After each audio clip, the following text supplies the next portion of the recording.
அதாவது மதத்தால, மொழியால, இனத்தால பிரிக்கிற தீய சக்தி அது நிறைய இருக்குது. அதனால அவங்க வரணும். உங்களுக்கே தெரியும், அது மக்களுக்கும் தெரியும். எல்லார் மனசுலயும் பிரிவினை கிடையாது. இன்ன வரைக்கும் தமிழ்நாட்டிலயும் சரி, கர்நாடகா சில மாநிலத்திலாம் இருக்குது. உத்தரப்பிரதேசம் மாதிரி தமிழ்நாட்டை பண்ணணும்னு பாக்குறாங்க. ஆனா இங்க முடியாது. ஏன்னு சொல்ல வந்தா எல்லாருமே தெளிவா இருக்கிறாங்க. ஜனங்க தெளிவா இருக்காங்க. எனக்கு நல்லது செய்யலாம், கெட்டது செய்யக்கூடாதுன்றாங்க. இந்த பெரிய பெரிய பெருசாலி எல்லாம் இருக்குது. தேர்தல் வாக்குறுதி விடுங்க, மக்கள் நலத்திட்டத்தை விடுங்க. ஜனங்களா வாழணும், மக்கள் மக்களா இருக்கணும், தவிர மிருகமா மாறிடக்கூடாது. அந்த ஒரு விஷயம் தான் இங்க நடக்க பார்க்குது. இங்க நடக்காது, எந்த காலத்திலும் நடக்காது.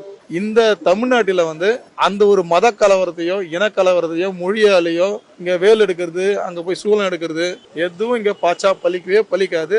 இதை குறிச்சு வச்சுங்க. 2026 எந்த ஆட்சி வந்தாலும் சரி, திராவிட ஆட்சி தான் இங்க இருக்கும். திராவிட மாடல் ஆட்சி தான் இங்க இருக்கும். நீங்க இன்னும் ஒரு கேள்வி கேட்குறீங்க, மக்கள் சுதந்திரம் இருக்கு. இதே நீங்க உத்தரப்பிரதேசல, பீகார்ல, மத்திய பிரதேசல போய் கேட்டு பாருங்க, ஒண்ணுமே இருக்காது.